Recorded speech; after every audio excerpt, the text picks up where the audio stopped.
नमस्कार भक्तजनों।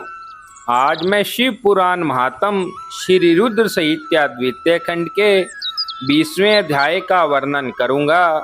इस महात्म में शिव सती का विदा होकर कैलाश पर जाना नामक कथा का वर्णन किया जाएगा। इस महात्म को सुनने से मनुष्य सब पापों से मुक्त हो जाता है। भगवान भोलेनाथ की कृपा सदैव बनी रहती है। अब मैं 20वें अध्याय का वर्णन करता हूँ। ब्रह्मा जी बोले, हे महामुनि नारद, मुझे मेरा मनोवांछित वर देने के पश्चात भगवान शिव अपनी पत्नी सहित अपने निवास स्थान कैलाश पर्वत पर जाने के लिए तैयार हुए। तब अपनी बेटी सती व दामाद भगवान शिव को विदा करते समय प्रजापति दक्ष ने अपने हाथ जोड़कर और मस्तक झुकाकर महादेव जी की भक्ति पूर्वक स्तुति की। साथ ही श्री हरि सहित सभी देवी देवताओं और ऋषि मुनियों ने हर्ष से प्रभु का जय जयकार किया।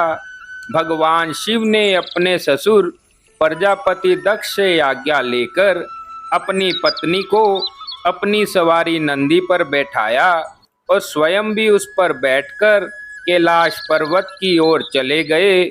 उस समय वृषभ पर बैठे भगवान शिव व सती की शोभा देखते ही बनती थी। उनका रूप मनोहारी था। सब मंत्रमुग्ध होकर उन दोनों को जाते हुए देख रहे थे। प्रजापति दक्ष और उनकी पत्नी अपनी बेटी व दामाद के अनोखे रूप पर मोहित होकर उन्हें एकटक देख रहे थे। उनकी विदाई पर चारों ओर मंगल गीत गाए जा रहे थे। विभिन्न वाद्य यंत्र बज रहे थे। सभी बाराती शिव के कल्याणमय उज्जवल यश का गान करते हुए उनके पीछे पीछे चलने लगे। सभी देवता सहित मैं और विष्णु जी भी कैलाश पर्वत पर पहुँचे। भगवान शिव ने उपस्थित सभी देवी देवताओं और ऋषि मुनियों का हृदय से धन्यवाद किया। भगवान शिव ने सभी को सम्मान पूर्वक विदा किया। तब सभी देवताओं ने उनकी स्तुति की और प्रसन्नता पूर्वक अपने अपने धाम को चले गए।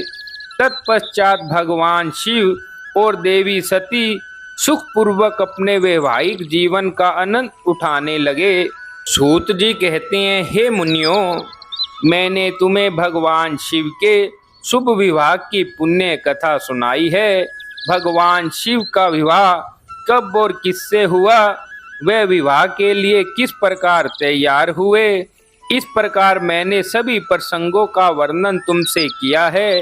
विवाह के समय यज्ञ अथवा किसी भी शुभ कार्य के आरंभ में भगवान शिव का पूजन करने के पश्चात इस कथा को जो सुनता अथवा पढ़ता है उसका कार्य या वैवाहिक आयोजन बिना विघ्न और बाधाओं के पूरा होता है। इस कथा के श्रवण से सभी शुभ कार्य निर्विघ्न पूर्ण होते हैं।